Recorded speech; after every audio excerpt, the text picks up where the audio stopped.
What's up? Welcome back to Nowstalgia. Dave here with a review of Bad Bunny's sixth album, Debí Tirar Más Fotos, which translates to I should have taken more photos. I mean, what more can you say about Bad Bunny these days, right?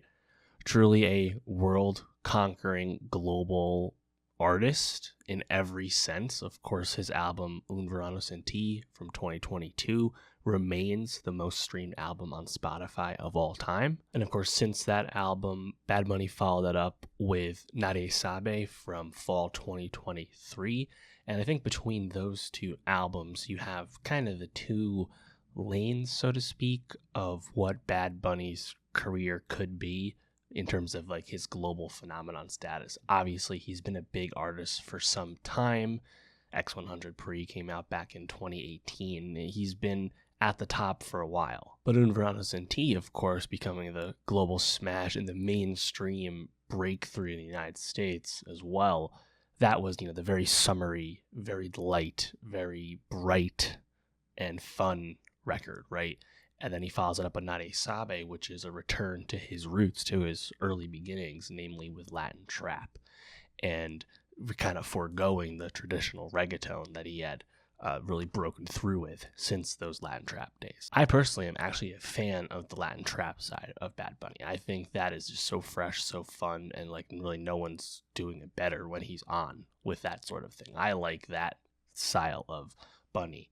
And the question with this new album, Debí Tirar, is what side would he pick there, right? Okay, Nadie Sabe, an album about fame, about being in a new place, namely him spending time in Los Angeles and the United States and away from his native Puerto Rico, right? And again, it's just kind of different. Like where would his career take him, right? I don't think any of us expected him to become J Balvin, but like that was that sort of idea at least was on the mind when you listen to that album. And again, I like that album quite a bit. Bad Bunny's sixth album, Debí Tirar Más Fotos, makes it quite clear that Bunny is looking back to his roots with his latest album. This is a ode to Puerto Rico and the traditional music of Bad Bunny's come up in every sense. This is really pure reggaeton, pure dembow music. You don't really hear any of the Latin trap that he blew up with and then recently returned to on this new album. I don't want to call it back to the basics. The quality is so high, whether it's the layers of instrumentation, the really specific local rhythms. It's quite advanced, but also familiar. It's also cool to hear Bad Bunny once again speak his mind about more serious subjects on songs like Turista and Lo Que Pasó a Hawaii, similar to what he did with El Apagón 2 albums ago. More than anything, I think his stardom is continuing to be incredibly fascinating, but his music is not falling by the wayside at all. He seems to have full command of what kind of career he wants to have, what he wants to say, and how he wants to go about doing that. It's just super cool. Since the rise of Bad Bunny, which again is old news at this point, Latin music has grown more vast on the global stage. Yes, reggaeton paved the way, and Bunny is arguably the biggest, benefactor of that. But now you see other genres from completely other areas of the world, completely other regions, such as, of course, corridos tumbados from Mexico with people like Peso Pluma. You're seeing that become equally mainstream in the United States and equally global outside of its native, hub.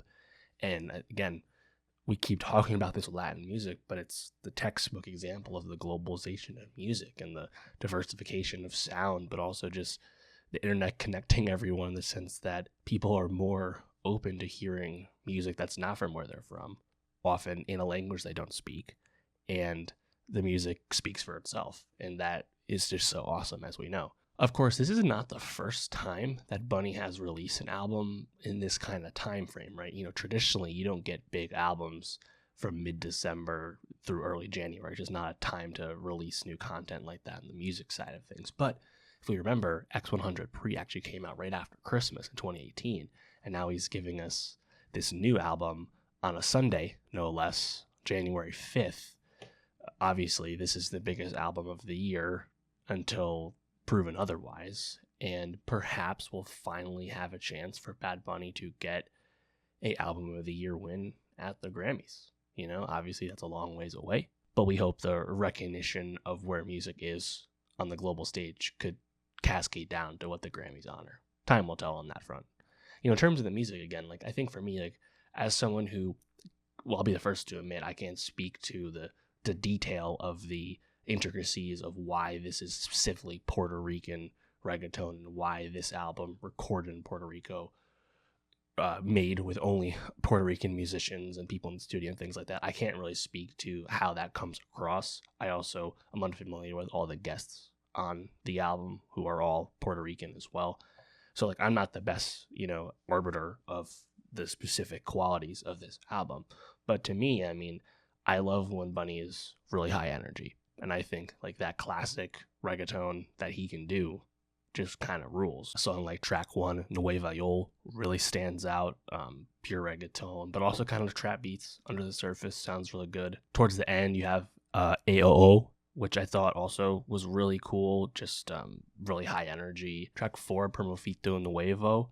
I love the melody that you get from Bunny on that. He could kind of diversify the sound. The other side of things, like, I'm not the biggest fan of the single El Club. Like, that softer side of Bunny is not really for me. Of course, I mentioned Turista. I mentioned Lo Que Paso a Hawaii, where, Bunny kind of, equivocating what's happened to Hawaii in terms of tourism and, being overrun with foreigners and things like that, and comparing that to Puerto Rico. I think that's quite smart and wise to kind of make that comparison. It sounds cool in the process as well. So yeah, in conclusion, Bad Bunny made a returning to his roots album after his last album was returning to his come up with Latin trap. It's really cool to see him take these different directions because he can do all of it so well and so compellingly.